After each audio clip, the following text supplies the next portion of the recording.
What's up, Browns fans? Welcome to the Dawgs Podcast. Let's kick this thing off.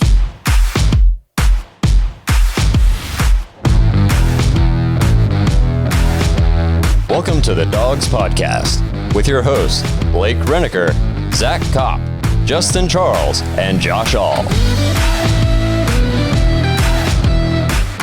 Hey, welcome back to another episode of the Dawgs. No Zach again today, as you can see. So send your resumes to us so we can find a replacement. No, hopefully this is the last one he misses. I know he's thinking of us right now. Before we get into the show today, remember to check us out on Facebook, Twitter, Instagram. Please subscribe on YouTube. Huge shout out to everyone who checked out the last episode on YouTube and subscribed, even the haters. We appreciate you guys. You guys helped make it our biggest episode on YouTube so far to date. Over 1,500 views. We've added over 80 subscribers. So as you can imagine, that made us feel really good all week. We really like what we're doing so far with this content, and for it to explode on YouTube like that was really awesome to see. Remember, you can still find us on the AGA app on your smart TVs and Rokus. You can still just listen on Apple, Spotify, and Google Podcasts. Lastly, before we get into this episode, we want to reach out to anyone that may be interested in sponsoring the show to start season 2. We have one more episode next week that we're going to take a little break. Not a super long break, few weeks, a month or so, come back closer around the draft. But if anybody's interested in sponsoring the show come season 2, we'd be interested in talking to you. So if that sounds like something you'd like to do, please reach out. Again, we appreciate all the support we've gotten in season 1. We didn't think it'd ever go this well. So thank you guys all. And thanks for making us a part of your listening routine. Touched our hearts on a daily basis, and we really appreciate you all. So as we move into the episode, we told you guys last week, we threw a link up on our website, thedawgspodcast.com. You can call in and leave us a voicemail about, obviously the Browns. If you want to talk Indians, you want to talk Cavs, you want to talk weather, pretty much anything. We got a long off season to fill in. So dawgspodcast.com, leave us a voicemail. We're happy to say we did get our first voicemail this week. Comes from Derek, DF Sports on YouTube. So without further ado, let's take a listen. Hey guys, my name is Derek Frisbee, also known as DF Sports in the comment section. That's my channel name and whatnot. So it's like I told you guys before on the first podcast I listened to of yours. I am so happy to see fellow Browns content makers doing such a great job. As you guys know, our media sucks. So, if we got to do it ourselves to get good content out about this team, then that's what we got to do. So it's great seeing you guys do such great work. Love the podcast. But anyway, so I wanted to talk quickly. Everybody's talking about, trade for Deshaun, trade Landry, do all these different things, get rid of this guy. I think as fans, we just got to take a step back and realize that the page has been flipped and a new chapter is getting written in Browns history. This is no longer the Browns team of the 0-16, 1-15. This is the new Cleveland Browns.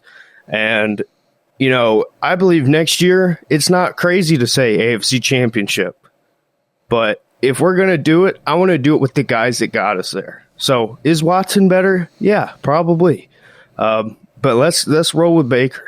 Let's roll with Landry. These are my guys. So that's it for me.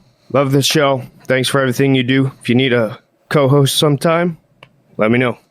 Hey, so a couple things. Derek, thank you for calling into the show, being the first one. That's awesome. We really appreciate it. We're glad somebody took advantage of the link. How awesome did that audio quality sound? So really good. Yeah, so that's something, you don't need a phone number or anything. You can do it from your computer or your phone. Can you do it internationally? Yeah. So, as long as you can get on the internet. Yeah. Now. Hey, our friends up north, Canada, Toronto, bring it on, Ottawa. Canada. Yeah. Call into the show. Let's talk football. A couple things I want to address with what he said. I think some people, they got the wrong impression last week of what I was trying to say on the show. I was making the argument for the trade for argument's sake. And like he said, is Deshaun Watson better? I personally feel that Deshaun Watson's a better quarterback than Baker Mayfield. Does that mean I want Deshaun Watson more than I want Baker Mayfield? No, that's not what I was saying. I was making the argument for the case for if a trade could be made. I agree. I want Baker to win a Super Bowl in Cleveland, just like everybody else wants Baker to win a Super Bowl. I told somebody I want a banner up.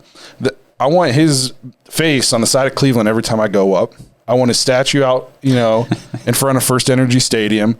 So, I'm all in. And he said it's not crazy to say AFC Championship game.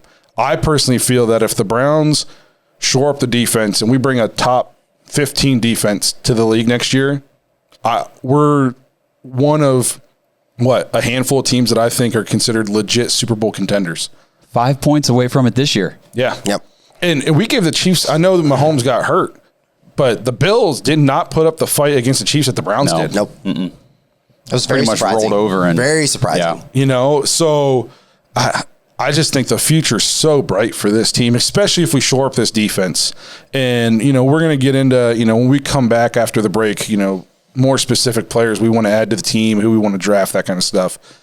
But, man, if we pad this defense, and I don't think the Browns need to bring the number, 2 defense into the league.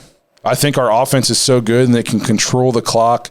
If we bring a top 15 defense into this league next year, I think we can go to the Super Bowl. Like, I would be just as surprised that we didn't make the Super Bowl if we do make the Super Bowl. Yeah, the defense was just so bad this year that it was just like a middle of the pack. We said that how many times on this show? A middle of the pack defense would have been. If this year, if great. the defense just wasn't awful. Yeah. If we just had a bad defense instead of. I was going to say, I feel like that was even kind of like a. Yeah. If we had a bad defense instead of a historically awful defense, imagine what could have happened. So Yeah. I completely agree. And obviously I want to do it with the guys. Jarvis.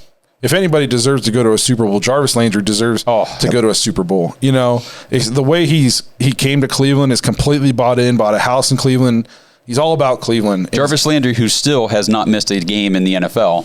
Other than his COVID. No, still has not missed a game. There you go. That crap doesn't count. So, yes, again, Derek, we agree with everything. And who knows, maybe we'll be reaching out to you, bring you on 5-10 minutes sometime on the show. That'd be cool. One thing I thought was interesting, did you guys catch how he subtly actually did put in his resume? Yeah. At the very end, he said, hey, if you guys ever need a co-host. But at the beginning, he said, whatnot. I did not catch that. It might be Zach. This might be his burner account. Yeah. He's been low-key just, trolling us. Yeah. Hey, as far as, wanting to come on the show, we've had other people say that is something we are interested in. So, we can Zoom you in, you can call in, we can do all that stuff. So as we move into season 2 and we expand, what we're able to do here, and, we're all kind of new to this. So as we become more experts, we'll start doing bigger and better things on this as we go along. So It'd be cool to do like a listener segment. Yep. Maybe each show, 5 minutes or something. Yep. So stay tuned for that. There's a real chance we'll get to do that. So lastly, again, thank you, Derek, for calling in. And to everybody else, if you liked what you heard there, if you thought it was cool, you want to get your voice heard on the show, thedawgspodcast.com. You'll click the link that says, leave voicemail, and you can do it from your phone, your computer. You can do it from Ottawa. So give us a call. Yeah, it's kind of nice because you don't actually have to call. You just hit the button on the website and record your message, and it comes right into our inbox, and boom, you're on the show. And say what you want, guys. You're not going to hurt our feelings. Don't worry. Yeah. I can take it. I'm a man. I'm not quite 40, but I can take it. So don't be afraid. Okay, so now that's going to, we're going to move into the meat and potatoes of the episode.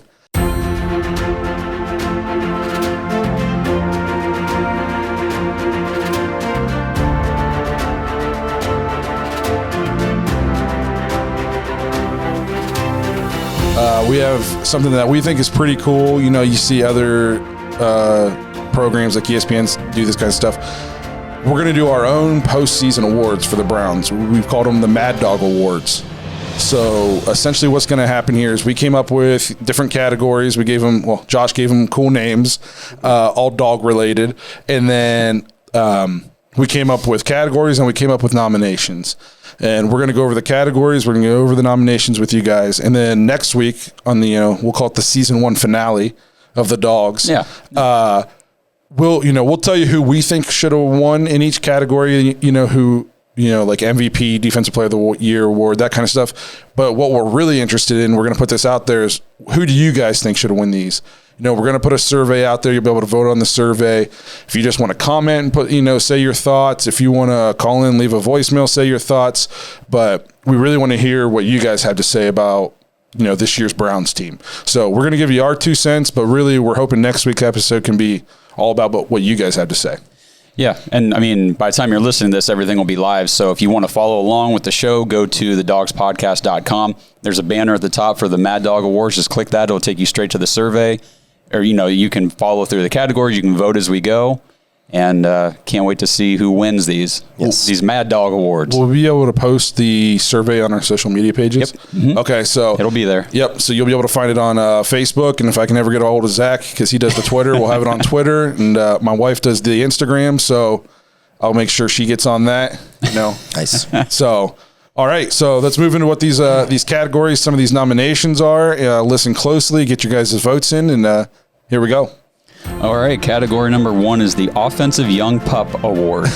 Offensive Rookie of the Year.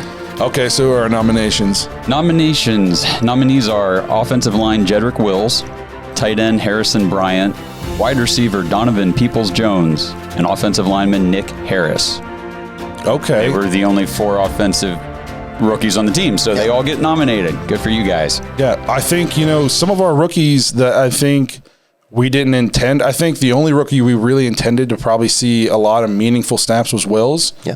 And we thought Bryant would eventually ascend into, the 2 role, but with Njoku's injuries early, he really went in and he played a ton.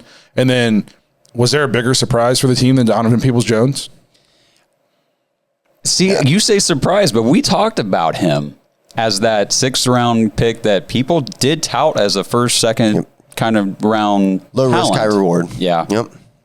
So I got, just a couple stats pulled up for some of you guys. Somebody like Harrison Bryant, 24 catches, 238 yards, 3 touchdowns. He averaged almost 10 yards a catch. How many fumbles? That's right. We're not going to talk about that. I know. And, I think he played well in the blocking game. And he just looks explosive when he touches the football. Tight end is a very difficult position for a rookie to come in and learn straight out of college. It's just so different in the NFL. For him to do what he did this year was very impressive. Another tough position coming out of college, be left tackle. Yes. Oh. I mean, think about how terrible we were last year. Yeah. Well, and you're replacing a future Hall of Famer in Joe Thomas, essentially. Yeah. So, well, and then who were you replacing after that? We were firing the names off. Rick Robinson. Yeah. Whew. What's he doing these days, Blake? He's probably a drug kingpin. Oh, cool. In jail. Nice. So, no, the thing I can say about Jedrick Wills is it almost has the feel of like he's our next Joe Thomas. Mm-hmm. As long as nothing crazy happens, knock on wood, no injuries or anything, it looks like he's going to be our tackle the next 10 years. Yep. And that's what we needed. We've been sorely missing that since Joe Thomas retired. So obviously he's a good candidate. Donovan Peoples-Jones, 14 catches, 304 yards, 2 touchdowns, 21.7 yard average. Don't forget the Cincinnati touchdown. Yep. And how important was that? Because we snuck into the playoffs essentially. Yep. We lose that game. Who knows if we even make the playoffs? Yeah. So, and he just only 14 catches, but man, it's like I remember all 14. Yeah. Like they were all big time catches. And that 100-yard game, he's going to break through this season. I'm calling it now. Well, I mean, he was pegged as just being a returner kind of guy this year. Not practice squad, but special teams kind of player, and got an opportunity all with of a sudden Beckham's out, and it's like, well, hey, kid, you got to step up. He did. Absolutely. He did. Blocked well, too. We talked all season about how the receivers had to be willing blockers in this offense. He blocked well, big catches, and he did well in the return game. I mean, nothing crazy punt returns, but how many times, especially a rookie, you see go back there, muffed punts, fair catching at his 3-yard line or something crazy. No stupid stuff like that happens. We don't hand out comments or compliments to Michigan players very easily. So we don't. No. But, I think this show's a big believer in redemption. Yes. So good job, Donovan. Yes. Braylon Edwards had a very solid season for the Browns back in the day. I still don't like to talk about that guy. So the fact that I'm so high, end so well. The fact I'm so high on Donovan Peoples-Jones, that says a lot about him, not just as a player but as a man. So those are the nominations for the Offensive Young Pup Award. Yep. Ready for category 2? Yeah. Now we've got our Defensive Young Pup Award. Defensive Rookie of the Year. So there were only 2 drafted this year. We had defensive tackle Jordan Elliott and linebacker Jacob Phillips. Okay. So not a huge, choice here. But, it was a category we still wanted to do. Yeah. I thought Jacob Phillips showed flashes of a potential, future star. He's crazy fast. Crazy fast. And then there was moments, I don't know if you guys remember the Steelers game. Like a lot of big plays at the beginning of that game where we were like, man. This guy's flying around, going to the ball very, very quickly. He was your preseason favorite, wasn't he? No. Favorite drafted player, all that stuff? I didn't hate him. I just thought it was a reach, especially when there were other players available that I wanted. But, he had 25 tackles this year, 15 solo, 10 assists. He showed flashes. And very limited opportunities. Right, because he wasn't a starter or anything like that. So he made his impact when he had the opportunity. Absolutely agree. Yes. And then, Jordan Elliott, the D-line struggled, I think, at times this year.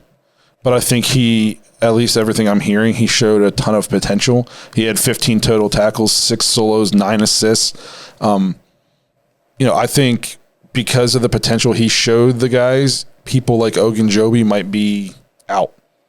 So, we'll see going forward. But those are the 2 nominations for Defensive Rookie of the Year. And blame the Browns for not drafting more defensive players this year. I wish we would have. Nominations. Yeah. I wish we would have. Well, I think we might have a little more to pick from next year, I'm Absolutely, guessing. Yeah. All right, so category 3 is our Air Bud Golden Receiver Best Pass Catcher of the Year Award. Okay, so a little thing about this. We didn't want to do just Best Wide Receiver because I think we could all say that was going to be Odell. No, I'm just playing. I think we could all agree that, hands down, if it was receiver on our team, it was going to be Jarvis. So we wanted to broaden our horizons a little bit, open it up a little. So we just went best pass catcher. So this includes receivers, tight ends, and running backs. Baker caught a pass this year, too, so maybe Absolutely. he's in here. I don't know. Tiptoeing. So we have Jarvis Landry, of course, 72 receptions on 101 targets, 840 yards, 3 touchdowns. Rashard Higgins had 37 receptions on 52 targets for 599 yards and 4 touchdowns. Then we have Austin Hooper. Hooper had 46 receptions on 70 targets for 435 yards and 4 touchdowns. And then, of course, we have Kareem Hunt. 38 receptions on 51 targets for 304 yards and 5 touchdowns. It's kind of crazy that a running back had the most receiving touchdowns. Yep. We knew that coming in, that he was a weapon out of the backfield. One thing that stands out to me on this is all these guys have a pretty decent catch, percentage. Mm-hmm. Like, there's nobody on here that had 20 catches on 80 targets. Right. You know what I mean? Like, Higgins 37 to 52. Yeah. Solid. So what is that, 15? There are only 15 balls that were thrown his way all year that he didn't catch. And so, even Austin Hooper, 46 to 70. Mm-hmm. So high efficiency in the Browns offense this year. And I think there's some really good options because of the way we set this category up. We all have our opinions, but we don't want to sway you guys. We want to see what you guys have to say. So next week we'll get into a little bit more of the who we think should win and that kind of stuff. Today is more of an infomercial. We're just laying it out there for you guys, giving you guys the information so you guys can make your decisions. I'm interested to see who the fans vote for this one because honestly, I'm still up in the air. Because you go down the list, you're like, okay, well, wow, okay, they're all. You remember big plays from each one of these guys, and it's like. I think off the top of your head, you just immediately would think Jarvis. But if you dig a little deeper into some of the numbers and you watched all the games like we did, that there were people that made an impact for us in the passing game and the receiving game, not named Jarvis Landry. Yeah, and I'm not trying to sway anything, but you just brought to my mind the Jets game where we had nobody. Receivers. Yep. And Austin Hooper had to get peppered with targets, and everybody knew he was going to get peppered with targets, and yet he's still, obviously he didn't come up as big as we were hoping, but he was up against it in that game.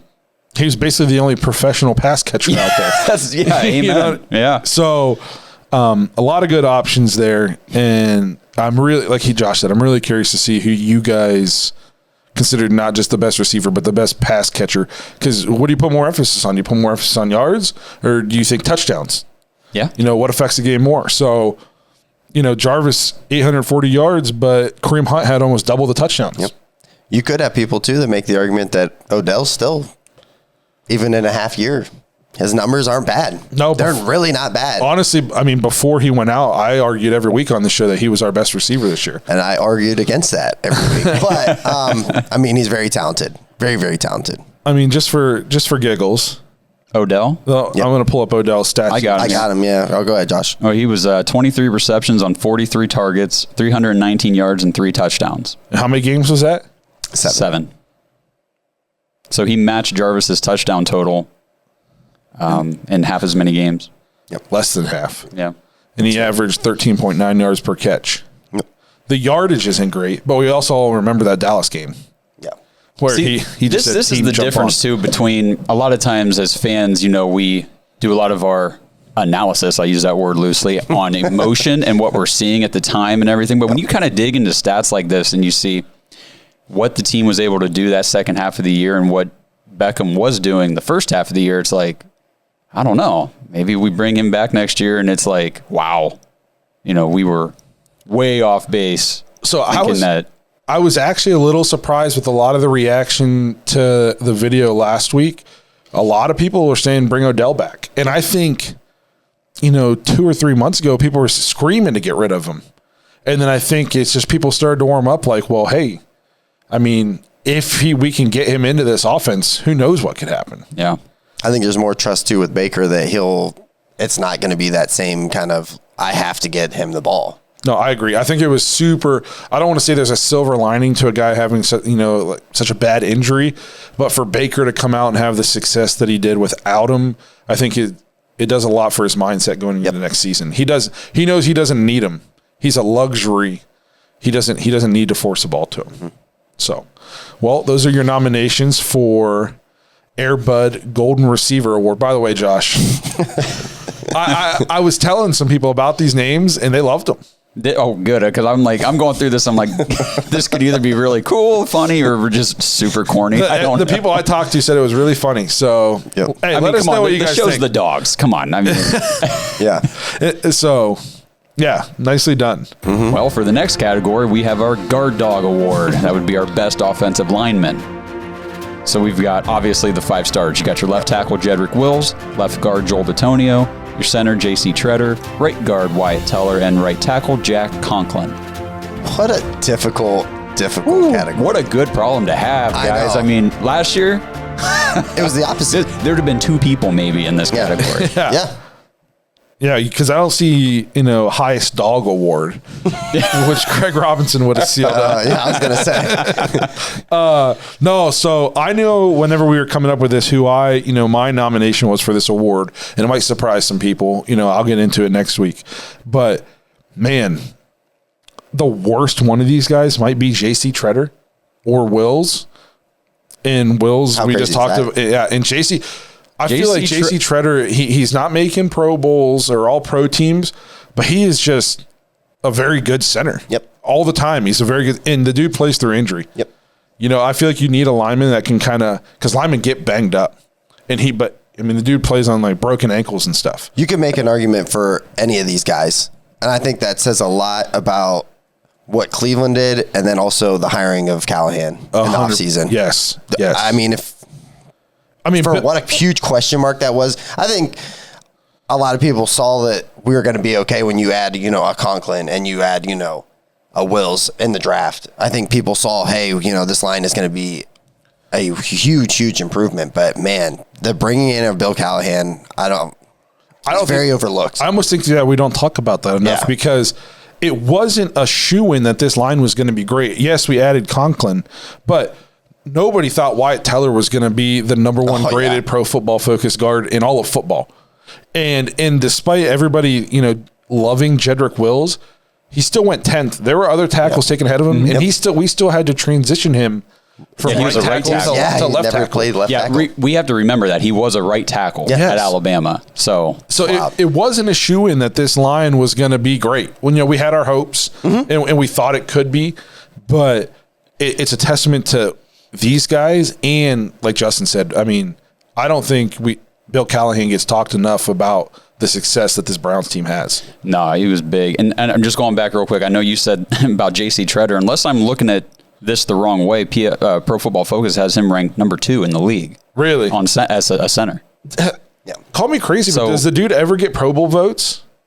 I don't know. No, I don't think so. I don't think he's ever been, not that I remember off the top of my head, but I don't remember him going to a Pro Bowl or anything. No, and what I love about Treader is he's a Nick Chubb type of player where he comes to work. Yep. That's it. He comes to work, he does his job, and he does it well. It's like I'm using union president by night, yeah, center by day. So I think that of all of the categories, that might be the one I'm most interested in because there are 5 options there, and I think all 5 of them have a case. They all deserve votes. Absolutely. Yep. Absolutely. Yep. So I'm very interested to see how that goes. So you want to take us into our next category? Yeah, next category is the Homeward Bound Award, Comeback Player of the Year. That one that hits a little close to home. I love that movie. Man. That movie was on TV last night. Really? I was like, interesting. Sassy. Yes. For all you young kids out there, go look Go up check Homeward that Bound. out. And Homeward Bound too. Just keep it going. I mean, I don't know. It's Saturday. I don't know if you guys are watching it live. So, hey, just fill your weekend up. That's right. All right, so Homeward Bound Award. We have defensive end Myles Garrett, defensive end Olivier Vernon, wide receiver Rashard Higgins, quarterback Baker Mayfield. Again, tough. I know who I nominated Myles Garrett for this, but I don't know if I'll vote for him now. And why did you nominate Garrett as the comeback player of the year? Because I felt like there's a lot of adversity he had to face coming back. One, he was suspended. So he didn't even get reinstated until, before the season or whatever. That suspension that happened to him last year, I mean, for lack of better wording, for a weak-minded player, could have destroyed his career. Yeah. I think that there was a legitimate argument that people were worried he wasn't going to get back in. I mean, we'd watched that happen and we were like, whoa. Yeah, he just almost killed somebody. He just literally hit somebody with a helmet. Yeah. The backlash he received and is insane. Just the going back in the locker room the next day and thinking, wow, I did that last night. Yeah. That could destroy your mentality as a player. It's kind of like me, back in the day when I'd be playing Mario Kart on the 64, I'd get super mad and throw my controller and bust it into a million pieces. And then 10 minutes later, I'd be like, I wish I had the controller. Damn. I don't have a job. Yeah, what was I doing? Why'd I break that control? I feel like that's how Myles probably felt. Mm-hmm. He was like, man, I'm going to kill this guy with my helmet. And then 10 minutes later, he's like, oh, damn, I can't believe I just hit that guy with my helmet. His helmet. His helmet. Yeah. So if you ask Freddie, Pittsburgh started it. So and these are sticking to it. And Higgins, you can make a case for Higgins. He was forgotten last year. He was forgotten the beginning of this year. Yeah. What about Baker? Literally, for me, that was my. Oh, we're not allowed to say. Well, hey, spoiler alert for a guy that people pretty much even halfway through this season wrote off and said, hey, Cleveland's probably got to go in the direction of taking a quarterback here very soon. Oh, we know, Blake. Yeah, and you're one of those. Yeah, we know. And we said the same thing about Vernon, just to make the final argument for the last guy here. I mean, halfway through the year, we were saying, okay, we need to get rid of him and find somebody else. And then he came on. What were you had the stats, right? So, yeah, the stats are crazy. From the Vegas game on, he had 9 sacks. The second half, especially with Myles out, I felt like he just stepped to the plate and said, hey, no problem. He had 9, and Myles had how many? 3. Yeah. Now, Myles missed some games there, and but you can give the stat of what was up into that game. Was it opposite 9-0? Yes, Myles had 9, and then if you factor in the strip sacks, I think he had 4. It's crazy to me that Olivier Vernon was more productive with Myles out of the lineup. I know. You would think Myles would be getting those double teams, those tight end chips, all that extra attention that Olivier Vernon would have been feasting on the other side.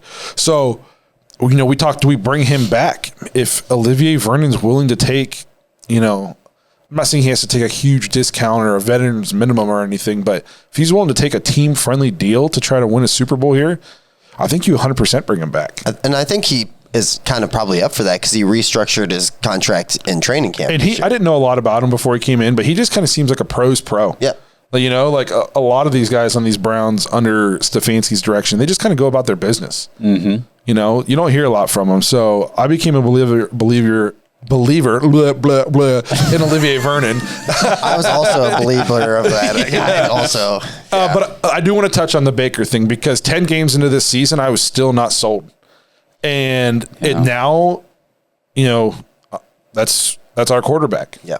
He could tell you whatever he wants. Yeah. So the fact that he, you know, turned it around so much, you know, in the span of 8 to 10 games to the point where I was like, I never 100% gave up on him, but I was nervous. I was very nervous. And then to the point now where I'm not nervous at all. No. We all Browns fans listening and watching, they know as a rookie, we saw Baker and we're like, oh wow, the flashes, like this guy can be elite. And then last year it was, holy crap, this guy could be one of the worst quarterbacks, biggest bust ever. And then going into this year, it's like, which one are we going to get? Yeah. And right at the beginning, we got, he's looking like the bust. And game to game, you kind of saw that. You didn't know. And even then, quarter to quarter, you saw. But then that. it was like, as soon as that, it was a midway or a little before midway in the season, it was like a flip switch, like and it was the Cincinnati game injury to Odell. And then, like, Blake even made good points that, so you had those games, and I went to every one of them. Houston game, awful weather. The Hurricanes off the lake. Yeah, Philly game, awful weather. He brought up a good point from that Jackson. Even people talk about the Jacksonville game where he made that horrible read. Yeah, in the end zone. I remember literally watching my phone, just going, because my phone was just a lot of negative. I don't need that during the Browns games. Oh, I'm sorry. I felt it was probably mostly me. No, it was a little bit of everybody. It's okay. If there was a tale of what we're getting out of Baker in this season, I think the perfect example was that Colts game. If you guys remember in that Colts game, in the first half, he looked like the he looked like Patrick Mahomes. He was dicing them up.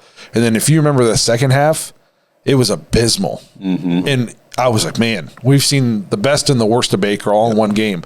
And I was fearing, is this what it's always going to be? Are we always going to see, you know, the highs followed by 10 lows? And then he went 300 some passes without throwing a pick. So bravo, Baker. You know, we'll see what the fans think, but I think we have some very solid candidates for comeback player of the year because, again, Higgins, I mean, we have like 6 catches last year, if that. And healthy scratches. Yeah. We always said, what's going on? Is Did this not guy play coaching decisions.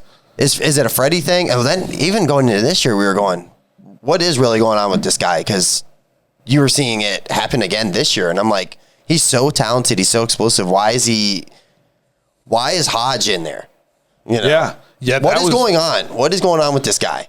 And is he street racing on the side or what? And he signed a team friendly deal to come back. Yeah. So you know that he thought it was going to be different this year, and it took an Odell injury for it to happen. And you know, who knows what's going to happen? But I don't want the Browns to not bring him back. No, and you cannot deny the chemistry between him and Baker. It's just it is different. It's special. Yep. I mean, it goes all the way back to Baker's rookie year when he was the second string guy. Higgins was the second string guy. All training camp, you know, those were the guys. Yep.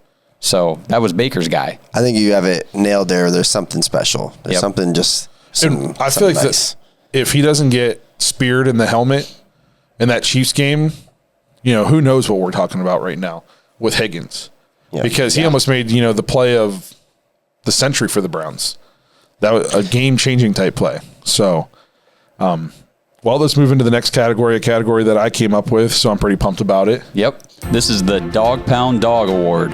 So Unsung Hero. The nitty-gritty guy. That's right. The guy who might not get the newspaper clippings, but our team wouldn't be the same without him.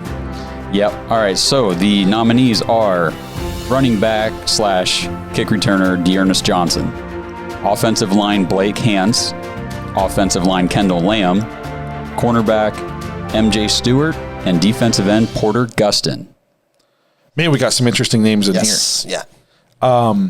Blake Hance, a guy who was practicing in a parking garage, had never met the quarterback of the team, you know, and steps in and starts in a playoff game against one of the best defensive tackles in all of football. Mm-hmm. And we didn't hear that defensive tackle's name called one time. Nope. You know, and then you're like, okay, thank God we got our line back. Hance doesn't have to play again.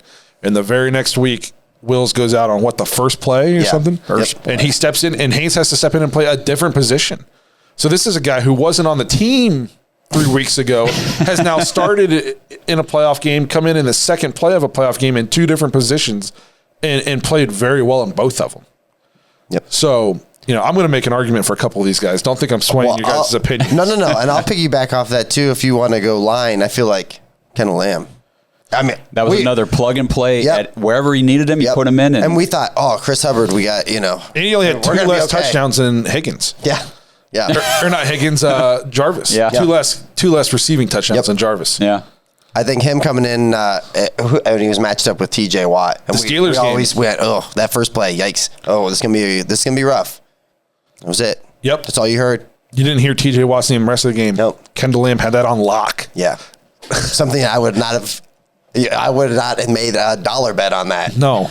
In Vegas. And whenever I came up with this award, I'll be honest, the first guy I thought of was Dearness Johnson. Yep. Because, when Chubb went out, this guy stepped up. It was Dallas. Chubb went out and Hunt was out. Yep. And he stepped up, and, everybody ran all over Dallas. Yep. But, again, this is a guy not on anybody's radar. Comes into a game thinking, I'm probably going to fair catch a couple kicks today. Yep. And then sealed the Colts game. Well, and you said everybody ran all over Dallas, but that game was not a runaway for the Browns. That came down to the wire, so it was an important position. And you remember that run he broke off to ice it? Yeah. Yep. And then I think something that gets overlooked is in the kick return game this year, he was above solid for the Browns in the kick return game. Averaged 25 yards a return, had a long of 43. No dumb decisions. There was never that time where you're like, what's he doing? Yeah. Why is he bringing it out? And he got tackled at the 6. A heady guy, did whatever the coaches asked him to do. To me, defines unsung hero of a team. So, Dearness Johnson. Yep. Yeah.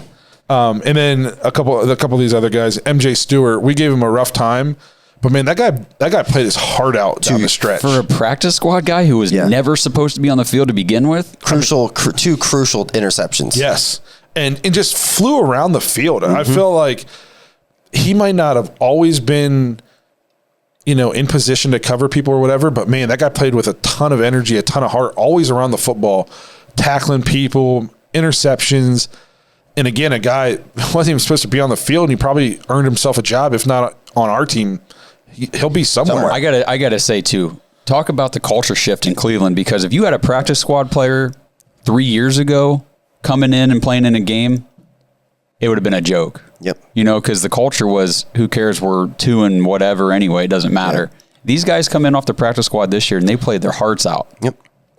Now, they weren't perfect, they weren't great, but man, did they ever hold their own? I mean, and then it came down to 11-5. There's so many big plays from so many of these guys that if they don't go that way, we're not talking about playoffs. We're not talking about, a Rashard Higgins illegal hit. Yeah, I mean, call me crazy. The Browns might not make the playoffs without MJ Stewart. Right, it's crazy, and that makes me feel good about depth going forward. Yep. So if now obviously these guys played really well and when they needed to, but they're not starters. But if our starters next year do go down, at least we know, hey, these guys can hold their own when they're called upon. Well, and championship teams have players who know their role. They excel in that role, and they're not, they do their job. Yeah. They're not out trying to, do too much. They do their job. They know their role. And, your team is only as good as your weakest player who's out there. You're not, it's like offensive line. You could have 4 all-pro offensive linemen, and if your right guard is trash, your line is going to look like trash. Yep. So to have guys who know their role, are willing to come out and do the dirty work, and at the end of the game, Odell's locker's right next to him, and the guy didn't even play, and there's 30 reporters there, and you just made an interception in a game to send us to the playoffs, and there's probably not one reporter at your locker. And you lace them up, and you show up to practice the next day, and you do it all over again. To win championships, you need guys like that. Yeah. So, of all these lists, the list we threw together for these unsung heroes, those are just a bunch of players on this team that I just have a ton of respect for. So, and I don't know if they care that they have my respect, but. Well, that's why this award is called the Dog Pound Dog. Yep. You're our dog. Hugh Jackson came up with this, and, I don't like Hugh Jackson, but it was the play like a Brown. Yep. Yeah. And I feel like that's what these guys did. Yeah, it was a great idea. He just didn't execute the culture change successfully. Yeah, or the game plan, or anything, the draft preparation, or any of it. Yeah. So we got a couple more categories here. What's the next one? All right, we got 3 left, and these are our big ones. So we've got offensive top dog. That's our offensive player of the year award. So we've got offensive lineman Wyatt Teller, quarterback Baker Mayfield, running back Nick Chubb, and wide receiver Jarvis Landry. Yikes. How crazy is it, though, that we had a lineman so good that he's on the Offensive Player of the Year award list? It was so noticeable when he was not out there. That's what insane. got him into this category. Yes. The fact that when we played a game without Wyatt Teller, you were like, something's off. And then The run game wasn't as good. The pass game wasn't as good. And then when Wyatt Teller played, you're like, man, we're mauling these guys. Yep. Like, we're getting 8 yards a carry. I don't know if I've ever seen a lineman make that kind of difference. I've never enjoyed watching a lineman as much, because when he goes out there on, especially those run plays, man. Oh, yeah, he's destroying guys. Yeah, we got to lock that guy up. Yeah, and obviously, Baker, offensive play, the quarterback's always going to be in there unless he's, Jared Goff. Yeah, or Baker wouldn't have been in there last year, I don't think. No. But I don't know. We couldn't have done an award show last year. Yeah. Be like, hey, who's really good at running up and down the sideline in a game in important moments, but will not go out on the field? We could have put a poll out who started it. Yeah. So, then Nick Chubb, 5.5 yards a carry, I think, 12 touchdowns, over 1,000 yards rushing, even though he missed how many games? I think it's 5. Yeah, 4 or 5. Yeah. And what's crazy is, I don't know how the season ended, but at one point this year, even though he had missed like 4 games in a row, he was still number 1 in the league in 20-yard rushes or something like that. Yep. I mean, the dude, he's a walking 10-yard run. Yep. He's so good. And there's nothing extra with him. No. That's almost the thing that, like, we laugh about it. It makes me nervous going into next year. Like, when they start talking contracts, I'm like, is this guy going to be like, I want $100 million? I'm like, oh, that was the first thing I've ever heard him say.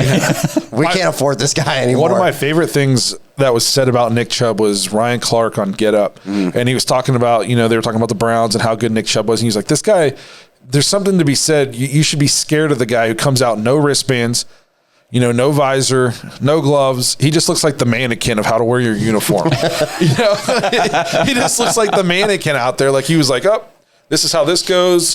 This is how this goes. Time to go to work. Nothing flashy, nothing. And then he scores a touchdown. Everybody's freaking out. And he's just like, okay, get me out of here. Yeah.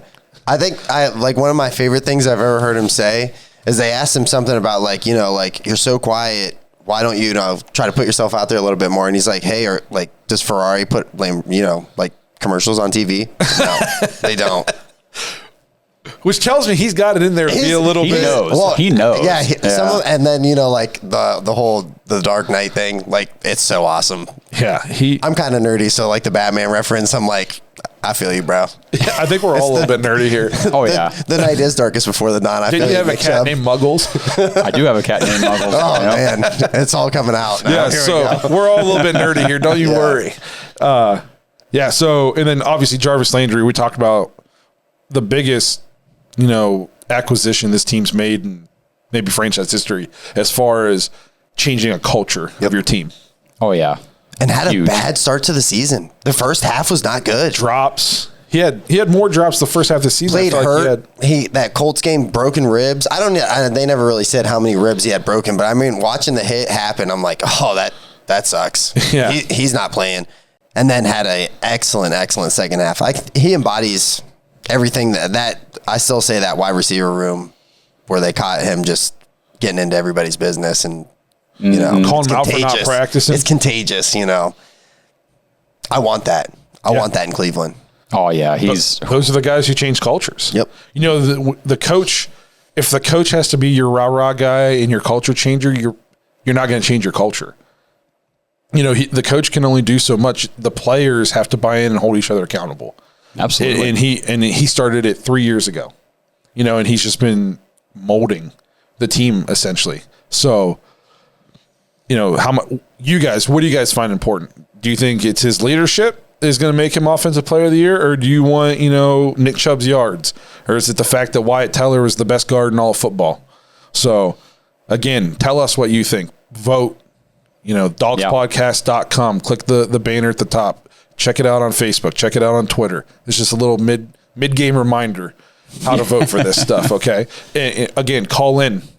Tell us why. Hey, I voted for Jarvis. This is why. We want to know. If there was a nominee that you think should have been in a category that wasn't, absolutely, tell us why. Yeah. Love to hear it. And if we like what you had to say, maybe we'll bring you on. We'll fight. We'll go 10 rounds. So, call us. So what's the next category? All right. So the next category is now defensive top dog, defensive player of the year award. So we've obviously got defensive end Myles Garrett, defensive end Olivier Vernon, linebacker B.J. Goodson, or cornerback Denzel Ward. I think there's 3 very good candidates, and then really I think it comes down to 2 for me. I agree, and I think I know the 2, and I'll, without saying a name, just say if this guy stays healthy, he should be in that conversation for that third person, because when he's out there, he does his job well. Better than most people. Correct. But without saying it. Yes, but and all these guys missed some time except for one of them. So maybe I should give him more credit. But to me, no. But I think, some people are going to just say it's Myles Garrett. But I think you can make a real argument. Yes. And it's not necessarily Myles Garrett's fault, but he was not the same after COVID. That's why I brought those. I was curious because it felt like that second half. Olivier Vernon. Myles Garrett was arguably runaway defensive player of the year for the league before he got COVID. But it took a toll on him. And like Justin said before the show, you'd see it. He'd go out and do a play, and they'd bring him out, and he'd be huffing and puffing. Gassed. And again, it's not his fault that he got sick, but we have to go based on what we saw. He was playing, so we have to judge him. And Olivier Vernon stepped up huge. I mean, until he got hurt, he was getting a sack a game. Yep, or more. In the Philly game, he had 3. Mm-hmm. Well, yeah, and you do have to factor that stuff in. I mean, it wasn't Odell's fault that he got hurt, but he didn't make the category for best pass catcher. Yes. So because he wasn't there. Yep. Yeah, and so obviously Myles Garrett has a case, but I don't think he has a strong case. Yes, The case is very strong. Yes, but again, I think if you're really thinking about it, it's not as cut and dry as what you would think when you first heard the category.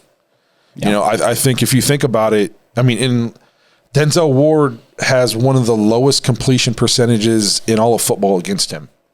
When he's in there, people cannot complete passes against him. No, he's a lockdown. Yeah.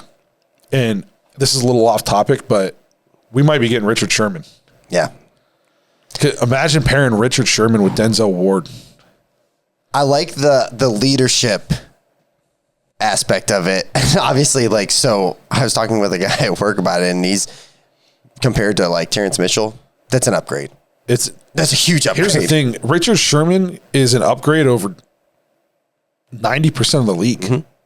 His man-to-man might not be top. That's what I'm worried about, yeah. But, yeah, he'll lock down half the field in zone coverage. Yep. And if you throw at him a bunch of times, he's going to make you pay. Yep. So, and you're going to have, who do you throw against now? Do you throw against, or am I going to pick on Sherman? Is he a future Hall of Famer? Or, or do you throw against Denzel? So, I know that got a little off topic, but I saw some of these things, and CJ McCollum's trying to recruit him. Yeah, you sent me a message saying there's a rumor going around. I said, I wouldn't call it a rumor. If it's a rumor, if a random guy that doesn't have the check mark next to his name is saying about it. Yeah. All right, so excuse me, I was trying to pull this up real quick. Yeah. Thanks a lot, internet quality. So CJ McCollum said, just want you to know we would love to have you in the land with my squad, the Browns. If you need recommendations on places to live or restaurants, let me know. Sherman responded, I appreciate you. We will see how the process pans out in a month, but I hear you. I like it. I've heard that he wants to come play for Joe Woods, and we were tough on Joe Woods this year. But if we're going to bring him back, let's give him pieces so we can really evaluate him. Yep. Yeah, absolutely. And I have never, I don't know. I'll say I've never been more excited for an offseason because of what we accomplished this year and the players that are going to be available this year, Yes. man, let's go get them. It's crazy because I'm kind of like going into this offseason. It's weird because usually I'm just like, well, I wonder who we're going to take with the second pick in the draft. And it's been like that for my whole life. Yeah. So it's weird. I'm This excited. is the difference, though. Now, like, I'm excited for who we're going to sign in free agency because People wanna now go it's play. now it's a attractive destination. Yeah. I don't the draft so much. I'm like, okay, we'll get some young guys to grow the team a little bit in the future. But who are we getting to help us right now? They're not coming for the weather. No, I they're promise you coming- that. They're coming because Stefanski's built something special. Yes, Yep. and you come to Cleveland, especially if you're a defensive player and you think you can help transform that defense, we're going to the Super Bowl. Okay. I mean that's if like you're Richard Sherman, you're thinking, man, if I watched the Browns all year last year, and if they could have just stopped the pass sometimes One time. they're in the Super Bowl, and he goes, well, hey, I can stop the pass one time. Yeah. So very excited for this It is off very season, exciting. and super exciting for us to bring you episodes in the off season. Yeah. So I'm excited that there's going to be some content. So what do we got? One more category? We went off there. Yep. Yeah, sorry, got a little off topic, but All right, exciting. so final categories are Best in Show, the MVP award, These category names Mad are Dog. It's like in the West. it's unbelievable. hey, I like it. It's our Best in own. Show, low key, probably one of my favorite movies ever made. If you haven't seen that is a really weird movie. Check that out. It's funny. It makes me think of like the Westminster Dog Show. Yes, yes. All right, so we've got quarterback Baker Mayfield. He ended with 3,563 yards, 26 touchdowns to 8 interceptions with a QBR of 72.2. And that's QBR, not QB rating or whatever. Yeah. So 100's the highest. It's 50's average. So that means he was well above average. Yeah. So then we move on. We have defensive end Myles Garrett with 12 sacks, 48 tackles, 4 forced fumbles, and 2 fumble recoveries. Those strip sacks were huge. Yes. Yep. Wide receiver Jarvis Landry, 72 catches, 840 yards, and 3 touchdowns. And a whole lot of leadership. And a couple stats that I forgot to tack onto his because he did some other stuff. 4 completions on 4 attempts for 74 yards and a touchdown passing. Perfect. And he also had 4 carries for 10 yards and a touchdown rushing, Against the Steelers. Yep. Which is big. which was awesome. Yeah. Okay, so then we move on to running back Nick Chubb. 1,067 rushing yards, 12 touchdowns. Then he had 16 catches for 150 receiving yards on 12 games. Give me 4 more games of Nick Chubb and wow. I mean, 12 touchdowns on the ground. That's, for a running back to get double-digit touchdowns is huge. I don't think people... This isn't like, well, didn't LaDainian Tomlinson have like 20? 20... I thought he had more. I thought he had 22 or 28. Oh, I thought yeah, it was like high. Ridiculously high, yeah. Man, Yeah. I loved LaDainian Tomlinson. Me too. Yep. Yep. And then finally, we have running back Kareem Hunt made the category. 841 rushing yards and 6 touchdowns on the ground. And he caught 38 passes for 304 more receiving yards and 5 touchdowns through the air. So dude had 1,100 yards and 11 touchdowns. Yep. He was our B back. Yeah. And then there was one more nomination that Zach texted in that we got to add to this list For the Best in Show. for Best in Show. And it's a little, out of left field, but he said Kevin Stefanski. Okay. I like it. I like it a lot. I wish he was here to explain. He said that was his out. He texted and said that was his out of the box nomination was Kevin Stefanski. It's fair. And do any of these guys have the season they have without Kevin Stefanski? You could probably say Baker doesn't. Jarvis probably still getting numbers. Nick Chubb probably still getting some numbers, but like, Does Baker have the season he has? Does Kareem Hunt? Because Freddie didn't know how to use. He had Kareem Hunt playing fullback in the wishbone. everything was wishbone. You know what I mean? So, So what do you guys think? Can a coach be an MVP? Head coach. Well, he is because he's now on the voting. He's on the ballot. He's on the poll. Yeah, he's on Yeah. the ballot. Head coach Stuck in Kevin there. Stefanski, 11-5 record, 1-1 in the playoffs. Rookie head coach. Congratulations, Coach Stefanski. Yeah, He's coach gonna of be- the year. I was gonna say He's gonna be. He was already Pro Football Writers Coach of the Yeah. Year. He's gonna be Coach of the Year. Yep. Yeah. So He pulled away at the end there. Yep. I think that's not even discussed. And I know it's a regular, I don't know when they vote on it, but if they hadn't voted before the playoffs, I think people watch the way we played the Chiefs, and then they're going to watch the way the Bills played the Chiefs. And even though we both lost to them, I mean, we looked more competitive. Yeah. So, well, hey, that concludes the nominations for the first annual Mad Dog Awards for the 2020 NFL football season for your Cleveland Browns. Hopefully 15 years from now, we're on our 15th annual Mad Dog Awards. That's right. So, had a lot of fun with this. Hopefully you guys are going to enjoy voting. Again, please call in, comment. We want to know not just who you voted for, but why you voted for them. Next week is the season finale. Let's make it a big episode. Let's go crazy. I think the kids say, let's go ham. We might be dressed a little nicer next week. I don't know. I mean, it's an award show, so I don't know. Maybe I'll bust out a tuxedo T-shirt. I probably have one nice jacket, and I probably wore it to Blake's wedding, so I'll probably bring that back. Maybe I'll wear pants. Hey! That would be nice. I'm kind of tired of you not wearing pants back there. He thinks because he doesn't sit on the side of the table, he can get away with it. Right. You know who else is tired of me not wearing pants? Whoever has to sit in his chair next. That chair gets rolled to the other side of the room. Jesus. I marked my territory, if you catch my drift. All right, we got off track again. Yeah. It's early. No kidding. Okay, so obviously there's a decently sized game tomorrow night. Super Bowl LV. Who you guys got? So it's crazy. I think that all these games, last 8 playoff games, have just been coin flip. You could literally, it could be anybody. But I think going into it, I want to take the Chiefs. I just feel like they're just so offensively, they're just so good. Travis Kelce's a man. Tyreek Hill, as much crap as I talk about him, he's real good. If he can stay on the field, that guy is. They're all game breakers. Patrick Mahomes. I like the Chiefs. And I'm not discrediting Tom Brady or anybody on, the Tampa Bay. I just think that, man, Chiefs they're way better than everybody. So when I think back to the first game they played this year, Tyreek Hill had an amazing game in the first quarter. Yep. And I think the Bucs learned from that because they came back and made that a game. Yep. And I think Tyreek Hill had 40 more yards the rest of the game or something. They found out you probably shouldn't play press man coverage against the fastest guy in football. Yep. Also, at the time of that game, the Bucs were very up and down. One week they were smashing the Packers, and the next week, they were giving up 200 yards and 3 touchdowns in a quarter to a receiver. I think they figured some things out. This is a tough game for me to pick because I think both teams are loaded with talent. Yes. We talk about how much talent the Chiefs have. The Bucs have arguably just as much talent. And, and the greatest winner of all time in Tom Brady. So, for me, for some reason, I'm just leaning towards the Bucs. And who knows, maybe they'll come out and get blown out. I don't have a dog in this fight, so I don't care.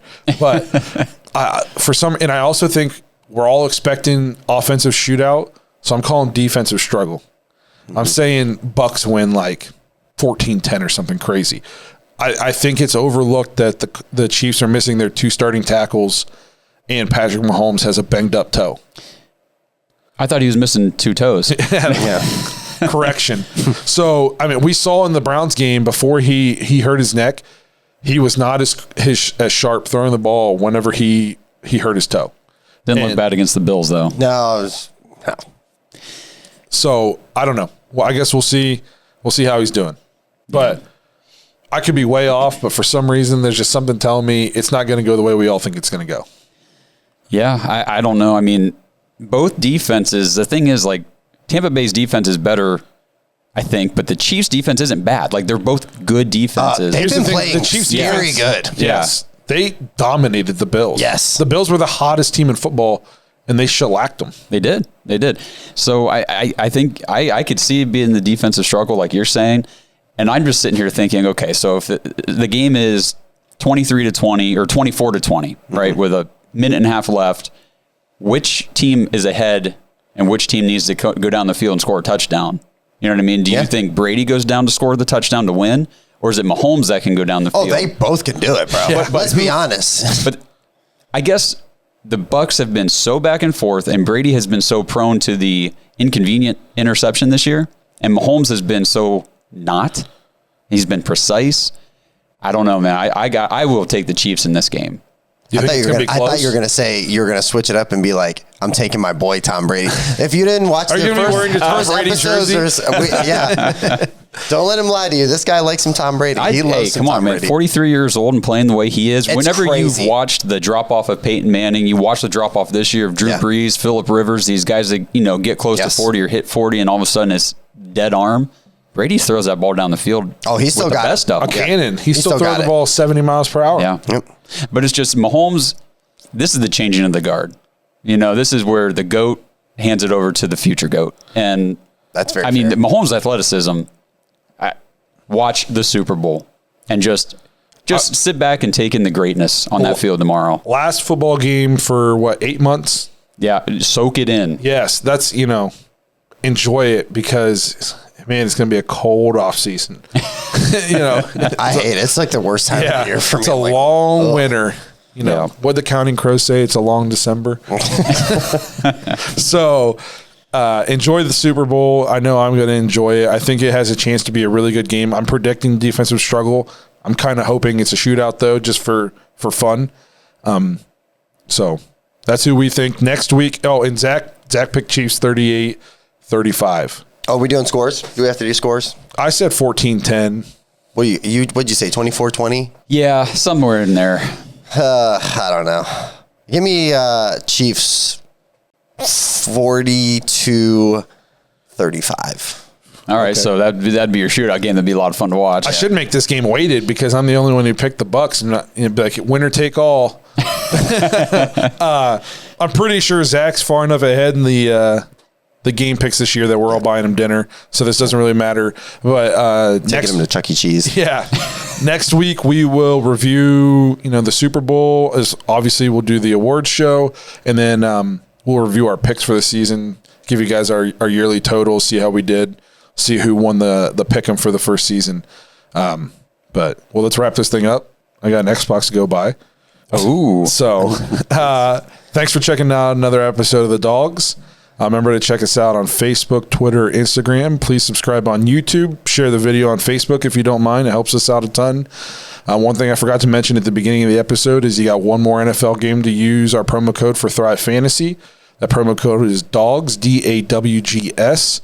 Get a 100% match on your first deposit of $20 or more, up to $50. You can use it for other stuff, but if you like NFL and that's your thing, tomorrow's your last chance to play a contest on there. Yep. So but basketball's rolling, so if you want to get out there and play some NBA contests, PGA, all that stuff. Yep. Yeah, that's all there for you. Check it out. It's a ton of fun. It really is. And like I said, there's something for everybody on there. It's not hard. You don't got to play $500 games. There's literally dollar games. So I love making my picks each week. I haven't made my picks yet for tomorrow's contest because I'm kind of waiting. I got a special time. I'm going to sit down tonight and just go through it real nice and do slow. Do a tinker stinker. It might be. That's where the best thought, you know what I mean? That's thinking time right there. I'm not the only one that watches the league, right? No. So check them out. They're awesome for sponsoring the show with us this year. So it's a ton of fun. I'm probably going to do a big game tomorrow just to, end the season with some fireworks. So maybe I'll be quitting my job on Monday. Nice. So again, all the socials, Twitter, Instagram, Facebook, subscribe on YouTube. Again, thank you so much to everybody who watched this episode on YouTube last week. Over 1,500 views is insane to us. I didn't know that many people would ever click on one of our videos. Again, if you're looking to sponsor us come season 2, reach out to us. We'd love to talk, get to know you, see what you're all about, see if our values align, Oil the soil. Yeah. So get a hold of us. We'd love to work with you guys. We're open to anything. And then please don't forget to vote. Yes. The award show can only be as fun as you guys make it next week. You don't want to just hear us say who we think should win these. So please vote, and not just vote, comment, call, leave us a voicemail. Let us know why you voted for who you wanted to vote for, or if we should have had somebody else on that list. different ways to vote. dawgspodcast.com, banner at the top of the page. Just click on it. It'll take you to the survey. We'll also get the survey posted on our Instagram, our Twitter, and our Facebook. So you have really no excuse not to go vote. Make your voice heard. Get your input in. Let's make season 1 finale next year's best show this season. And we'll catch you guys on next week.